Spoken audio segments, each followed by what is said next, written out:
Hey guys, Anders here with a weekly update video for Black Desert. It's been a while since we've done one of these, but I wanted to get back into the groove of things and here we are. Now, I'm sure we're all excited for the remaster patch coming next week, but this week we got a couple interesting things too, though I'll be honest, this patch is a little on the boring side. Now starting off, we have two new events starting. One is a guild event, which rewards you with map pieces every time you complete a guild quest. Completing 5 of them will allow you to create a guild summon scroll that lasts 7 days, and will allow you to summon and kill a special treasure chest that contains some valuable drops. You can essentially do this boss every day if you get all your guild quests done. And this also pairs up well with the ongoing double guild quest XP and double guild quest reward event that we have ongoing at the moment. The second event is titled Conquer Savage Rift and is a way to get people back into doing Savage Rift because it's pretty much dead these days. Along with the event, we had a bunch of changes to Savage Rift to make it a little easier to invest your time into. Total duration of Savage Rift is now around 20 minutes, so the amount of monsters in the raid have been reduced by 40%. XP gain and silver gain has been decreased to compensate for the faster completion time, and the devs want you essentially to spam rifts, so cutting down the time it takes to complete one full clear should help with that. For the event, they added a new boss called Savage Ogre that you can kill after the 25th stage. He has a 50% chance of triggering at the end,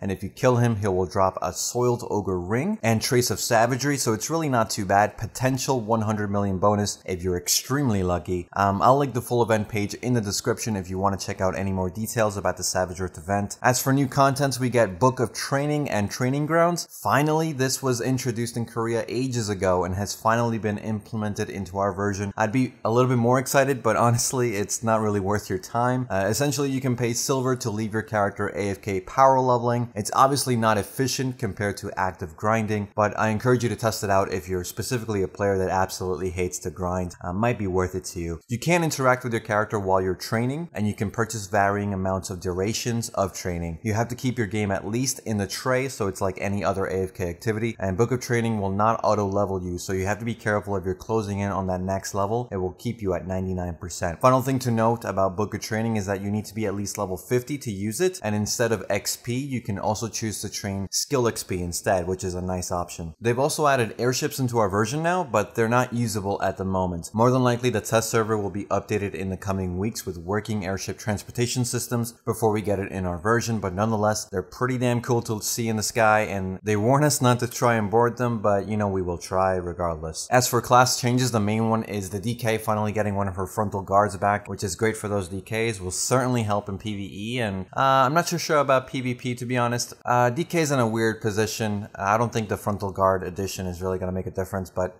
we'll see. I'm not a DK main, so if you are, let me know. Apart from that, we have stamina will no longer be consumed when jumping or sprinting during non-combat mode, which is great. And they have also limited the ability to switch characters while in combat zones due to an exploit. Now, no clue what that exploit may have been. I don't exploit, so I wouldn't know. But yeah, I guess they're trying to minimize some shenanigans people were pulling. Now, if you're into cooking, you'll be happy to know that seafood recipes now require less seafood to cook. This is nice for the few non-sea monster hunting life skillers that are left that still cook, or even newer players that are getting into cooking.